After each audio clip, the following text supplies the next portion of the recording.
Okay so hello welcome back everyone to this another beautiful wonderful सा video. आज के video में हम लोग कंटिन्यू करने वाले हैं ऑडिटर का चैप्टर। आज जो एक टॉपिक हम लोग स्टार्ट करेंगे उसका नाम होता है appointment of auditor other then the retiring auditor by special notice. इसका मतलब ये होता है, बहुत अच्छे से ध्यान देना है। तुम क्या, बहुत सारे टीचर्स भी मिस्टेक करते हैं कि स्पेशल नोटिस की जगह वो स्पेशल SRNGM कहते हैं। क्या कहते हैं? SRNGM, जो कि है स्पेशल रेजोल्यूशन कहते हैं। वो बाई मिस्टेक हो जाता है गलती, लेकिन यहाँ पे स्पेशल नोटिस है, स्पेशल रेजोल्यूशन नहीं है। स्पेशल नोटिस, स्पेशल नोटिस देना है सर। हाँ, स्पेशल नोटिस देना है। Why sir? Why sir? The reason being, जो प्रेजेंट ऑडिटर है ना, प्रेजेंट ऑडिटर है, उसको हम लोग, उसका जब रिटायरमेंट हो जाएगा, मतलब रिटायर हो रहा है, उसको हम लोग दोबारा से नहीं बिठाएंगे, उसको हम लोग री अपॉइंटमेंट नहीं करेंगे, री अपॉइंट नहीं करेंगे। वो जो प्रेजेंट ऑडिटर है उसको हम लोग री अपॉइंट नहीं करेंगे, ठीक है। इसलिए हमको स्पेशल नोटिस जारी करना होता है। अब देखो, अब पढ़ेंगे और अच्छे से समझेंगे, तुमको समझाएंगे, तुम्हारा दिमाग का कचुम्बर बनाएंगे और फिर से हम लोग ईजी करके तुमको बताएंगे, ठीक है। देखो, सेक्शन 140 सबसेक्शन 4 मैंडेट करता है एक प्रकार का स्पेशल नोटिस भेजना for a resolution to appoint an auditor other than the incumbent auditor और to prevent the incumbent auditor reappointment at the annual general meeting. देखो, इसमें दो पार्ट है, इसको डिवाइड करते हैं हम लोग। यहाँ पे और दिखाई दे रहा है ना, इस और दिखाई दे रहा है, इसको डिवाइड कर दो। ये अलग पढ़ेंगे हम लोग, ये अलग पढ़ेंगे हम लोग, ठीक है ना। ये एक एक पढ़ेंगे हम लोग, ये एक वाला एक आ जाएगा इस, और नेक्स्ट हम लोग जो करेंगे वो ये दो पार्ट में डिवाइड कर दिए। पहला पार्ट क्या कह रहा है सर? जूम करो, जूम। सर जूम नहीं होता, जूम। तुम जूम नहीं, जूम करो। देखो, see, listen very very carefully. Section 140 mandates a special notice for a resolution.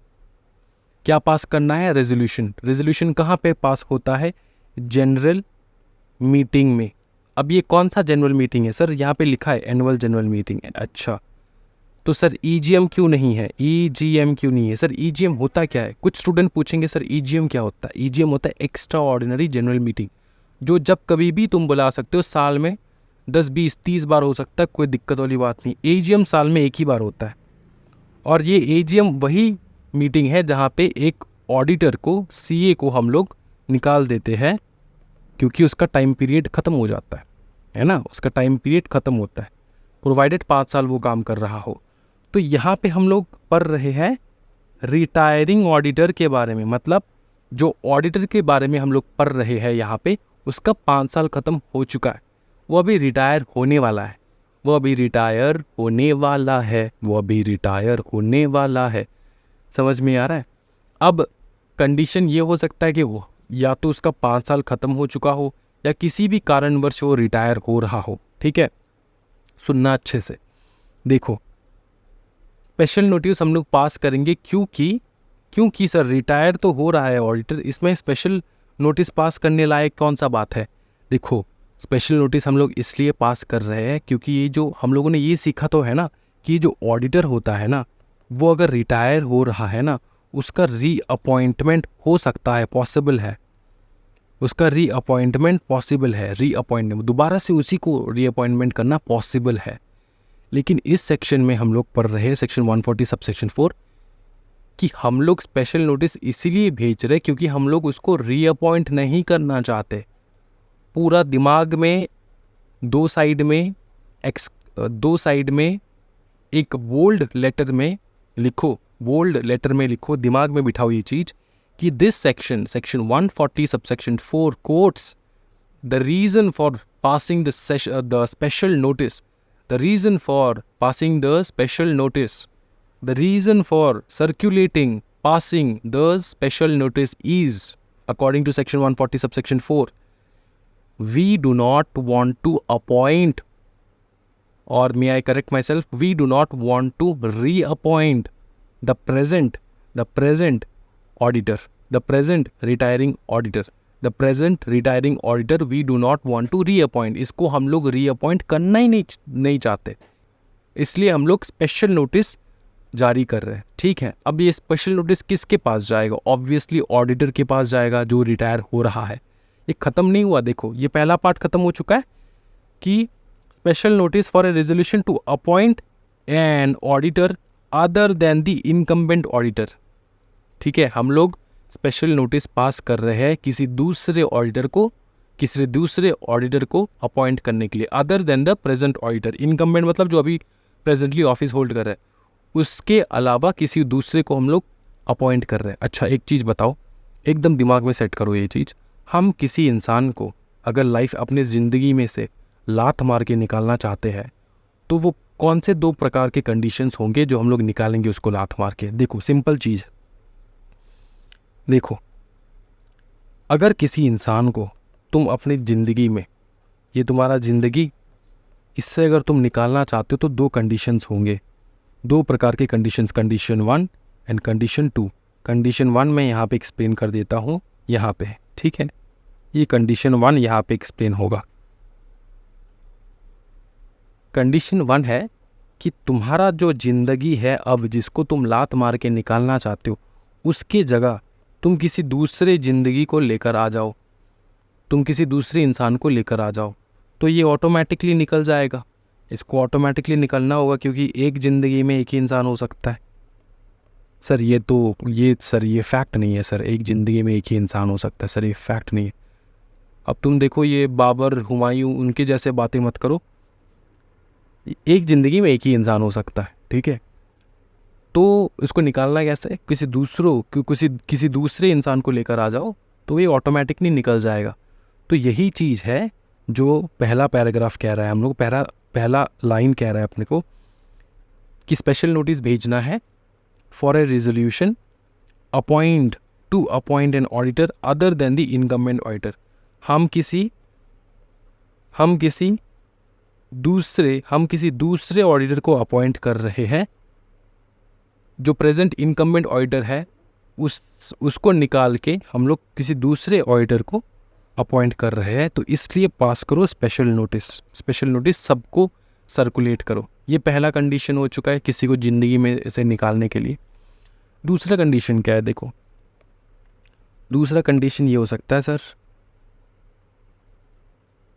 ये दूसरा कंडीशन हो सकता है, ये दूसरा कंडीशन। देखो या तो तुम पहला कंडीशन चूज़ कर दो या दूसरा कंडीशन बहुत स्ट्रेट फॉरवर्ड है। तुमने इसको बता देना है कि भैया हम नहीं चाहते तुम हमारे ज़िंदगी में, हमारे कंपनी में रहो, हम नहीं चाहते कि तुम हमारे कंपनी में रहो, तो ये ऑटोमेटिकली निकल जाएगा। तो तुम ये जो बात बताओगे ना कि तुम मेरे कंपनी में, तुम मेरी ज़िंदगी में मत रहो, उसके लिए मैसेज वगैरह टाइप करोगे ना, तो वही है स्पेशल नोटिस पास करना है इस चीज़ के लिए। सेकंड कंडीशन समझ में आ चुका है। तो 2 कंडीशन में आप किसी को अपनी ज़िंदगी से निकाल सकते हो। पहला कंडीशन हो जाता है कि किसी दूसरे को लेकर आ जाओ, और दूसरा कंडीशन हो सकता है कि तुम सीधा स्ट्रेट फॉरवर्ड होकर बता दो कि भैया हम नहीं चाहते तुम हमारी ज़िंदगी में रहो। तो इसी प्रकार से कंपनी स्ट्रेट फॉरवर्ड होकर सेकेंड लाइन में कह रहा है कि तुमको प्रिवेंट करेंगे हम रीअपॉइंट होने से हम लोग प्रिवेंट करेंगे और इंश्योर करेंगे कि तुम एनुअल जनरल मीटिंग में रीअपॉइंटमेंट तुम्हारा ना हो, इसलिए हम लोग स्पेशल नोटिस पास कर रहे हैं। क्या ये समझ में आ रहा है? हाँ जी, ओके। अच्छा एक चीज़ ध्यान में रखना है। तो 2 कंडीशन पूरा समझ में आ चुका भैया। भगवान कृष्ण, शिव जी, ब्रह्मा जी, जो कोई भी आ जाए इससे बेहतर तरीके से तुमको समझा नहीं पाएंगे। अब देखो ये समझ लेते एक बार। This requirement is inapplicable where the auditor has served for a cumulative period of 5 and 10 years as prescribed under section 139 subsection 2। Sir ये कौन सा है सर? सेक्शन 139 सबसेक्शन 2 के बारे में कौन सा है सर? वो कहाँ पर है सर, बताओ ना सर। सबसेक्शन 7(5) यहाँ पे दिखाया, ऊपर में सबसेक्शन लिखा ही नहीं दिया क्या? लिखा नहीं है सबसेक्शन वैसे इंपॉर्टेंट नहीं है क्योंकि तुमको एग्जामिनेशन में सेक्शन याद रखना है। सबसेक्शन याद करोगे तो दावाडोल हो जाएगा, सब कुछ दिमाग से सब निकल जाएगा। तो सबसेक्शन याद करने की ज़रूरत नहीं है, सेक्शन याद रखो। यहाँ पे सबसेक्शन मेंशन नहीं है, लेकिन मैं तुमको पॉइंट करके दिखा देता हूँ। यहाँ पे जो प्रोविज़न है एक प्रकार का, ये वाला प्रोविज़न देखो क्या लिखा है, वन टर्म, सॉरी क्या लिखा है, वन टर्म, अबे यार, अरे शाबाश, क्या ड्राइंग हो रहा है क्या? वन टर्म 5 कॉन्जिक्यूटिव ईयर्स, इतना समझ में आ रहा है। उसके बाद कूलिंग पीरियड होगा 5 साल के लिए, इसका समझ में आ रहा है। चलो आगे बढ़ेंगे। टू टर्म, देखो टू टर्म 5 कंसेक्यूटिव ईयर, तो टू टर्म और 5 कंसेक्यूटिव ईयर, एक टर्म में अगर 5 साल है, टू टर्म में कितना होगा, 5 + 5 10 साल होगा ना। ये किसके लिए है सर? ऑडिट फर्म के लिए है। और ये एक टर्म का किसके लिए सर? इंडिविजुअल के लिए। तो सिंपल से बात ये है भाई मेरे, देखना, सिंपल सा बात ये है, सिर्फ तेरे को समझना होगा भाई। सिंपल सा बात ये है कि अगर उस ऑडिटर का ऑटोमेटिक 5 साल ख़त्म हो चुका है, 10 साल ख़त्म हो चुका है ऑडिट फर्म के लिए, 10 साल, 5 साल नॉर्मल इंडिविजुअल के लिए ख़त्म हो चुका है अंडर सेक्शन 139 सबसेक्शन 2, अगर ख़त्म हो चुका है तो उसका रीअपॉइंटमेंट तो होगा नहीं ना। उसका रीअपॉइंटमेंट का तो सवाल ही नहीं उठता। सेक्शन 139 सबसेक्शन 2 क्या कहता है? सेक्शन 139 सबसेक्शन 2 भूल गए भाई मेरे, वो लिस्टेड कंपनी वाला। अरे यार इधर देखना यार, टेंशन ना ले यार, जिंदगी आसान करवा दूंगा भाई। ये देखना यार, यही है section 139 subsection 2 rotation of auditors. क्या कहता है? कहता है कि ये जो पब्लिक कंपनी है, सबसे पहले तो लिस्टेड कंपनी के बारे में बताया, ठीक है, फिर पब्लिक कंपनी के बारे में बताया जिसका paid up share capital 10 crore है, फिर प्राइवेट कंपनी जिसका paid up share capital 50 crore है, फिर कंपनी जिसका बोरोइंग पब्लिक डिपॉजिट 50 करोड़ है। ये सारे कंपनीज इनके ऊपर लागू हो जाता है रोटेशन ऑफ ऑडिटर। ये किसी भी हालत में रीअपॉइंट नहीं कर सकते, 5 साल का कूलिंग पीरियड चाहिए होगा। नॉर्मल कंपनी है तो रीअपॉइंटमेंट होता है, लेकिन ये वाले जो कंपनीज होंगे ना, यहाँ पे रीअपॉइंटमेंट हो ही नहीं सकता। इस बात का सिर्फ ध्यान रखना है तुमको, ठीक है। तो अगर आप इन कंपनीज में से हो तो आपका तो कूलिंग पीरियड 5 साल के बाद आ ही जाएगा, इंडिविजुअल हो तो। और अगर ऑडिट फर्म है तो भैया 10 साल के बाद तो ऑटोमेटिकली कूलिंग पीरियड हो ही जाएगा। तो अगर आप वैसे कंपनीज हो जहाँ पे ऑटोमेटिकली आपका रीअपॉइंटमेंट होगा ही नहीं, तो स्पेशल नोटिस पास करने का क्या फ़ायदा? स्पेशल नोटिस यहाँ पे हम लोग पास इसीलिए कर रहे हैं क्योंकि हम रोकना चाहते हैं रीअपॉइंटमेंट। तो तुम रोकोगे क्यों? सबसेक्शन 139 सबसेक्शन 2 वाले लोगों को तुम रोकोगे क्यों? क्योंकि तुम वो कंपनी हो जहाँ पे तुमको एक्सपायरी के बाद तुमको निकालना ही होगा ऑडिटर को, उसका रीअपॉइंटमेंट किसी भी हालत में नहीं हो सकता। तो अगर रीअपॉइंटमेंट नहीं हो सकता है अंडर सेक्शन 139 सबसेक्शन 2, तो उन कंपनीज को स्पेशल नोटिस पास करने का क्या ज़रूरत? क्योंकि यहाँ पे तो स्पेशल नोटिस हम लोग पास कर रहे हैं क्योंकि हम लोग रोक रहे हैं रीअपॉइंटमेंट। जो रीअपॉइंटमेंट ऑटोमेटिकली हो ही नहीं सकता, वहाँ पे स्पेशल नोटिस पास करने का क्या फ़ायदा है ना? समझ में आ रहा है? तो 2 प्रकार की कंपनीज होते हैं भाई मेरे। एक तो वो कंपनीज जो फॉल करते हैं अंडर सेक्शन 139 सबसेक्शन 2, जो कंपनीज इसके अंदर आ जाते हैं उनको तो भैया 5 साल बाद और 10 साल बाद एज़ पर ऑडिट फर्म 10 साल और एज़ पर इंडिविजुअल ऑडिटर 5 साल तुमको निकलना ही है। कूलिंग पीरियड 5 साल का रखना ही है, तुमका रीअपॉइंटमेंट नहीं हो सकता। और इसके अलावा कोई दूसरा कंपनी है तो मतलब सेक्शन 139 सबसेक्शन 2 में जो कंपनीज़ है उनके अलावा जो अलग से कंपनीज़ है वो रीअपॉइंटमेंट करवा सकते, कोई टेंशन वाली बात नहीं है। तो उनके लिए ये है, अगर वो भी रीअपॉइंटमेंट नहीं करवाना चाहते, अगर वो भी चाहते कि भैया रीअपॉइंटमेंट नहीं करवाएंगे, अगर वो भी चाहते हैं कि भैया रीअपॉइंटमेंट नहीं करवाएंगे, अगर वो चाहते हैं ऐसा, तो वो लोग स्पेशल नोटिस पास कर ले। ठीक है, समझ में आ रहा है? ये 2 प्रकार का बेइज्जती याद रखोगे। 2 प्रकार से बेइज्जत हो सकते हो तुम। एक, पहला स्पेशल नोटिस पास कर सकते हो कि भैया हमने किसी दूसरे को पसंद करवा लिया एज एन ऑडिटर, तो वही संभालेगा अपना कंपनी, अपना ज़िंदगी। और दूसरा, सीधा स्ट्रेट फॉरवर्ड होके मुँह फट होके बोल सकते हो कि भैया हमको नहीं पसंद तुम जाओ किसी और जगह, हम रखेंगे कोई दूसरा ऑडिटर अपने कंपनी के लिए या तो आपकी ज़िंदगी के लिए। समझ में आ रहा है? कोई टेंशन वाली बात नहीं सर, बहुत ज़्यादा बवाल हो चुका है सर। इतना बवाल होने से सर कैसे होगा सर? देखो, key provisions pertaining to special notice are as follows. The key provisions are, you have to remember all of this because you have to write the same provisions in the examination hall. I have presented in a summarized format where you can understand each and every line in a very, very clear manner without losing the actual meaning of the entire provision. Okay, so this is the actual note which you can write in the examination hall without any problem. I'll erase a little bit of this part so that it's much clearer for you to understand and note it down. Okay, this notes, you will find these notes in the Telegram channel and also at the same time in the application free resources section. बहुत ज़्यादा time तक notes नहीं रहेंगी, फटाफट delete हो जाएंगे, remove किया जाएगा, तो अभी फ्री में अवेलेबल है, ले लो। अच्छा देखो, बहुत अच्छे से देखना है, मतलब जान लगा दो। Upon receipt of special notice, कौन रिसीव कर रहा है special notice? Auditor obviously. For auditor removal the company must promptly inform the incumbent auditor. ठीक है, एक चीज़ तुम याद रखो यहाँ पे, ठीक है?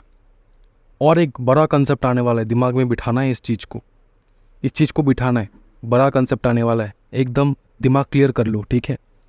सुनो अच्छे से। ये जो स्पेशल नोटिस हम लोग कर रहे हैं ना, ये स्पेशल नोटिस देगा कौन? सुनो, सबसे पहले समझा देता हूँ, वरना बाद में बताओगे सर दिमाग के ऊपर से जा रहा है सर। देखो, टेंशन नहीं लेना है ज़िंदगी में, सब कुछ ले लेना है, टेंशन नहीं लेना है, टेंशन देना है लेना नहीं है। देख भाई मेरे, सिंपल सा चीज़ समझाऊंगा, दिमाग ख़राब हो जाएगा तुम्हारा। सुनो, ये जो स्पेशल नोटिस है ना, स्पेशल नोटिस,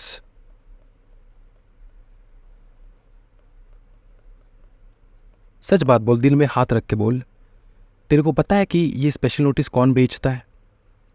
हाँ जी, देखो, अगर तुम कंपनी लॉ का सी भी नहीं जानते तो तुमको लग रहा होगा कंपनी भेज रहा है स्पेशल नोटिस किसको? ऑडिटर को। कहीं हद तक सही है ये चीज़, मतलब ये करेक्ट बात है कि कंपनी स्पेशल नोटिस भेज रहा है ऑडिटर को, लेकिन कंपनी को स्पेशल नोटिस कौन भेज रहा है? ये जो स्पेशल नोटिस होता है ना, सुन अच्छे से सुन, ये जो स्पेशल नोटिस होता है अंडर सेक्शन 115, ये स्पेशल नोटिस कंपनी के मेंबर्स भेजते हैं कंपनी को। सेक्शन 115 जो कि यहाँ पर नहीं है, लेकिन मैं थोड़ा बहुत समझाऊंगा तुमको, स्पेशल नोटिस के बारे में है। ये डील करता है उन रेजोल्यूशंस से रिलेटेड है ये सेक्शन जहाँ पे स्पेशल नोटिस चाहिए होता है। और ये स्पेशल नोटिस पता है कौन भेजता है? स्पेशल नोटिस भेजता है मेंबर्स। तुम मेंबर हो, अब सारे मेंबर्स नहीं, कुछ मेंबर्स जिनके पास पावर होता है। अब वो मेंबर्स कौन है वो आगे जाके बताएंगे ना भाई मेरे, अभी सब बता दूंगा तो बाद में यहाँ पे कन्फ्यूजन हो जाएगा।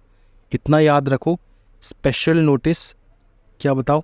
स्पेशल नोटिस जो है वो भेजेगा मेंबर, किसको? कंपनी को। फिर वही नोटिस कंपनी भेजेगा अपने ऑडिटर को। ये याद रखो। अब एक चीज़ सुनो, ये जो सेक्शन 115 है ना, ये क्या कहता है कि कुछ रेजोल्यूशंस होते हैं ऐसे जहाँ पे स्पेशल नोटिस का रिक्वायरमेंट होता है।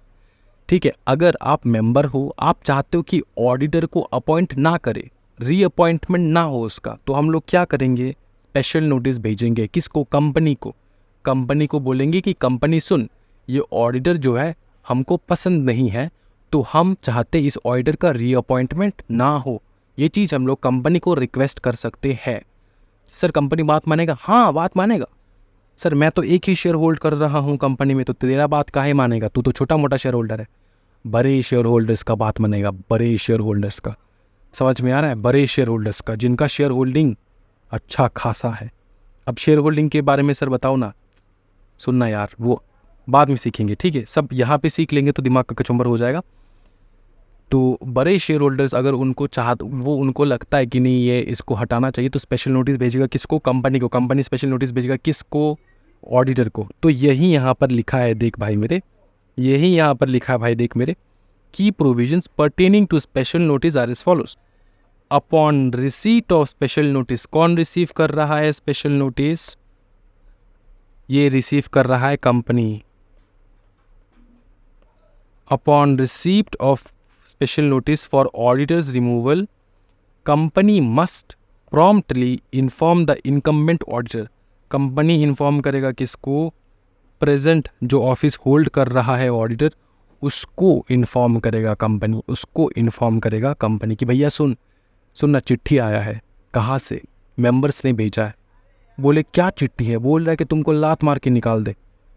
सर ऐसा है क्या? हाँ, समझ में आ रहा है? तो ये होता है बात। मेंबर्स चाहते कि ऑडिटर को निकाला जाए। अब ये ऐसा अपशब्द बात यूज़ नहीं करना है कि लात मार के निकल जाए, ये एज एन एग्जाम्पल मैंने बताया सिर्फ, ठीक है। अच्छा आगे देखो,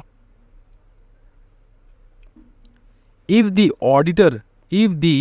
auditor furnishes a written representation to the company requesting its communication to shareholders, the company shall। अब एक चीज़ ध्यान रखना, ऑडिटर के दिमाग में ऐसा हो सकता है, ऑडिटर रिक्वेस्ट कर सकता है कंपनी को कि भाई सुन, मैं कुछ रिटन इन्फॉर्मेशन लिख रहा हूँ, मैं कुछ रिटन रिप्रेजेंटेशन लिख रहा हूँ, वो मेंबर्स तक पहुँचाया जाए। तो कंपनी क्या करेगा? Company shall indicate the representation in the notice conveying the meeting. तो कंपनी मीटिंग बुलवाएगा, मेंबर्स के पास पहुंचेगा कैसे? मीटिंग बुलवाएगा और नोटिस में वो बताएगा। मीटिंग बुलाने के लिए तो नोटिस भेजेगा ना, नॉर्मल नोटिस है ये। मीटिंग बुलाने के लिए नोटिस भेजेगा और उसी नोटिस में लिखेगा कि ये जो ऑडिटर है ना, जिसको तुम लोग निकालना चाहते हो, उसको कुछ बात करना है तुम लोगों के साथ, तुम लोग मीटिंग में आ जाओ। तो आ जाएगा, मीटिंग कंडक्ट होगा। फिर देखो, dispatch a copy of the representation to all the notice recipient, मतलब सारे शेयर होल्डर्स के पास ये कॉपी जाएगा। किसका? हाँ जी, रिप्रेजेंटेशन का, जो ऑडिटर ने लिख के दिया है कंपनी को, बोला कि ये भेजो सारे मेंबर्स के पास, हमको उनके साथ कुछ बात करना है। इन case of non compliance, file A copy of the representation with the registrar. In case of non compliance, file A copy of the representation with the registrar. इसका मतलब होता है अगर आपने ऐसा नहीं किया है, आपने नहीं भेजा है, तो वही रिप्रेजेंटेशन, कंपनी ने अगर वही रिप्रेजेंटेशन नहीं भेजा है मेंबर्स को, वही रिप्रेजेंटेशन रजिस्ट्रार के पास फाइल करवाओ। अब देखो आगे देखो, the representation should be concise, छोटा होना चाहिए रिप्रेजेंटेशन, बहुत बड़ा 2-3 पन्ने का नहीं होना चाहिए, छोटा कंसाइज होना चाहिए। The company must receive the representation in sufficient time for circulation among the shareholders। तो sufficient time में अगर तुम ऑडिटर हो, तुमको अपना बात रखना है अपने कंपनी के शेयर होल्डर्स के सामने, तो फटाफट दो अपना रिप्रेजेंटेशन कंपनी को, सो दैट कंपनी के पास टाइम रहे, सफिशिएंट टाइम रहे कि उसका सर्कुलेशन हो पाए सारे मेंबर्स तक। The auditor may demand a public reading of the representation if not circulated due to delay or company default। Company के डिफ़ॉल्ट के कारण अगर उसका रिप्रेजेंटेशन नहीं सर्कुलेट हुआ मेंबर्स तक, कंपनी के डिफ़ॉल्ट के कारण, एक तो कंपनी का डिफ़ॉल्ट हो सकता है, दूसरा का डिफ़ॉल्ट खुद ऑडिटर कर सकता है। दूसरा डिफ़ॉल्ट ऑडिटर इस प्रकार से कर सकता है कि ऑडिटर ने टाइम के अंदर नहीं दिया अपना रिप्रेजेंटेशन, बहुत टाइम लगवा दिया रिप्रेजेंटेशन देने में, तो कंपनी के पास टाइम नहीं था उसका सर्कुलेट करने में। तो सुनो अच्छे से, दो कंडीशन है, एक है डिले हो गया, कौन? खुद ऑडिटर, दूसरा कंपनी का डिफ़ॉल्ट है। तो इन दोनों सिचुएशन में ऑडिटर डिमांड कर सकता है कि भैया देखो कंपनी तुम्हारा डिफ़ॉल्ट है और मैं भी डिफ़ॉल्ट हो चुका हूँ, मैं भी डिले हो चुका हूँ, तो एक काम करते हैं, पब्लिक रीडिंग करवाते हैं। मतलब जब मीटिंग होगा ना, उस मीटिंग में मैं उसको पढ़ देता हूँ, मेरा जो रिप्रेजेंटेशन है, मैंने जो लिखा है पेपर में, पढ़ देता हूँ, सो दैट सबको समझ में आ जाए चीज़ें। देखो, द ट्रिब्यूनल में प्रोहिबिट द सर्कुलेशन, ट्रिब्यूनल जो है ना वो सर्कुलेशन प्रोहिबिट कर सकता है, सर्कुलेशन प्रोहिबिट कर सकता है, ट्रिब्यूनल सर्कुलेशन प्रोहिबिट कर सकता है। ट्रिब्यूनल कह सकता है कि ये सर्कुलेशन मत करो, इसका रिप्रेजेंटेशन सर्कुलेट मत करो। ये क्यों कहेगा सर? ये क्यों कहेगा? आगे देखते। And the reading of the representation, दो हो सकता है, एक तो सर्कुलेशन ही बंद करवा दो, या तो ये जो ऑडिटर कह रहा है ना कि इसका रीडिंग कर देते हैं सबके सामने, उसके ऊपर भी रोक लगवा सकता है ट्रिब्यूनल। क्यों? if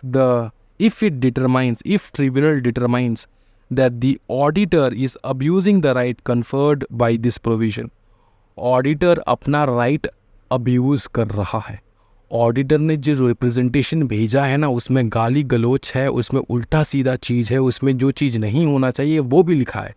तो ये चीज़ थोड़ी ना हम सारे मेंबर्स को जो है सर्कुलेट करेंगे। ऑडिटर को गुस्सा आ गया ना, क्योंकि मेंबर्स ही तो निकाल रहे हैं ऑडिटर को, तो ऑडिटर को आ गया गुस्सा। वो कह रहा है कि हम अपशब्द लिख के भेज रहे हैं, उसको रिप्रेजेंट करो, इसको सब मेंबर्स तक पहुंचाओ, और अगर नहीं पहुंचा पा रहे हो तो मीटिंग पे मैं खुद पढ़ देता हूँ इस चीज़ को। ट्रिब्यूनल उसके ऊपर रोक लगवा देगा, बोलेगा भाई सुन, तूने जो अपशब्द लिखा है, तू जो अब्यूज़ कर रहा है, तू जो अपना राइट को अब्यूज़ कर रहा है, ये मैं होने नहीं देने वाला भाई मेरे। तो इसके ऊपर रोक लगवा सकता है कौन, बताओ? ट्रिब्यूनल। इतना समझ में आ रहा है? ये जो सबसेक्शन हम लोगों ने इतना टाइम लगा के सीखा है ना, ये बहुत बहुत ज़्यादा इम्पॉर्टेंट है, बेसिक फाउंडेशन है।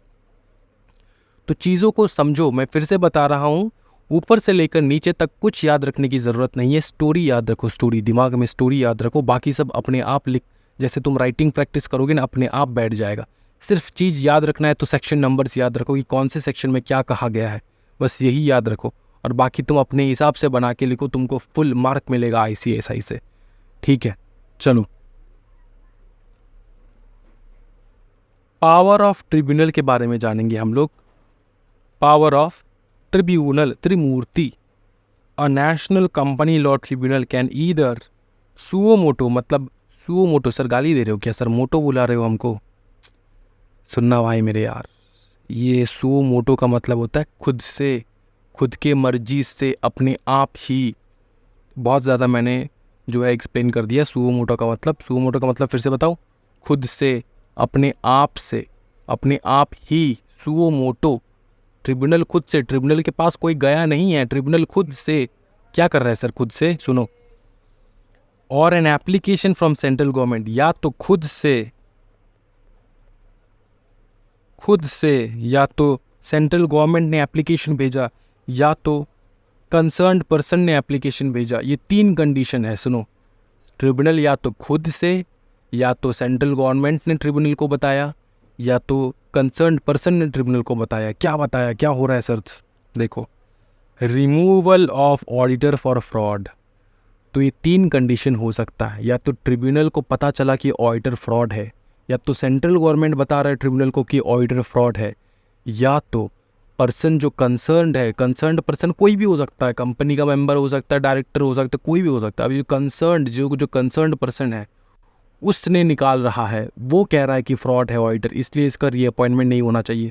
तो सुनो, इसको अच्छे से देखो क्या होगा फिर। Section 139, Subsection 4 of the Companies Act empowers the National Company Law Tribunal (NCLT) to remove an auditor, if it is established that the auditor has engaged in fraudulent activities or colluded with company, its director, officers in fraudulent acts. तो अगर NCLT को लगा कि वो fraud है, निकाल देगा। वो फ्रॉडुलेंट एक्टिविटीज़ कर रहा है कंपनी के साथ, कंपनी के डायरेक्टर के साथ मिलके, कंपनी के ऑफिसर्स के साथ मिलके, अगर ऐसा पता लगा NCLT को, तो अब तुम्हारा रीअपॉइंटमेंट छोड़ो, तुम्हारा अपॉइंटमेंट जो अभी फिलहाल चल रहा है उसी को कैंसिल करवा देंगे। सेंट्रल, सेम चीज़ है, ये रिपीट होगा। Central government initiate the removal proceeding and the NCLT concurs the auditor is barred from acting as an auditor for 15 days from the order date. The central government can appoint a replacement auditor. तो central government ने बोला कि इसको निकालो, और 15 दिन के अंदर अंदर सेंट्रल गवर्नमेंट किसी दूसरे ऑर्डर को बिठा रहा है। ठीक है, क्यों? क्योंकि वो फ्रॉडलेंट एक्टिविटी है ना, फ्रॉडलेंट एक्टिविटी कर रहा था। Auditor remove by NCLT is ineligible for appointment as an auditor in any company for 5 years। अगर NCLT ने निकाल दिया तुमको, तो 5 साल तक जो है तुमको, क्योंकि तुमने फ्रॉड किया है, 5 साल तक तुमको किसी भी कंपनी में एज एन ऑडिटर बैठने नहीं देगा NCLT कोर्ट होता है कंपनीज का, नेशनल कंपनी लॉ ट्रिब्यूनल। उसी के साथ साथ सेक्शन 447 के तहत तुमको पेनल्टी भी मिलेगा। 447 क्या है सर? 447 है फ्रॉड का penalty. In case of a firm acting as an auditor, the firm and all partners involved in the fraudulent activities are liable, and all such partners are disqualified from acting as auditor for 5 years। पूरे firm को disqualify कर देंगे 5 साल के लिए। Essentially, the provision provides for stringent actions against auditor involved in fraudulent activities। इतना समझ में आ रहा है, ये क्लियर हो चुका है, कोई दिक्कत वाली बात नहीं है, ठीक है, ये पूरा क्लियर हो चुका है। तो इस वीडियो को ना हम लोग यहीं पे रोकेंगे क्योंकि 30 मिनट हो चुका है, और इस प्रोविजंस को बहुत अच्छे से दिमाग में बिठा लेना है। फिर से सेम टाइम में सेम वीडियो आएगा बहुत जल्द, same chapter, stay tune for that. आज शायद 2 वीडियो अपलोड हो जाएगा इस सेम चैप्टर का, ठीक है, 2 वीडियो अपलोड करेंगे, आधा आधा घंटा करके करेंगे, सो दैट आपका दिमाग में प्रेशर ज़्यादा प्रेशराइज ना हो। और नोट्स डाउनलोड कर लेना टेलीग्राम चैनल से। वीडियो को ज़रूर लाइक एंड सब्सक्राइब कर देना भाई मेरे, इतना अच्छा से आपका सब कुछ हो रहा है ना, तो थैंक यू सो मच। तुम सपोर्ट करो हमको, हम तुमको सपोर्ट करेंगे, कोई टेंशन वाली बात नहीं। Thank you so much everyone, happy learning guys, bye bye, take care, happy learning.